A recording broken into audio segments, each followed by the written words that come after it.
ஆறுபடை ஆறுபடை ஆறுபடை இன்று எங்கும் மருதமலை கோயில் ஒரு ஏழுபடை ஏழுபடை ஏழுபடை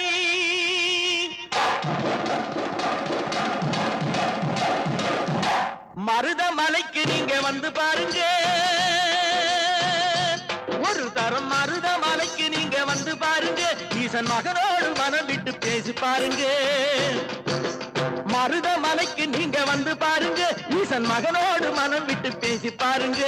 தீராத வினைகள் எல்லாம் தீர்ந்து போகுங்க சத்தியமா சொல்லுறேன் தீராத வினைகள் எல்லாம் தீர்ந்து போகுங்க அது தீராவிட்டால் வந்து என்னை கேளுங்க அது தீராவிட்டால் வந்து என்னை கேளுங்க மருதமலைக்கு நீங்க வந்து பாருங்க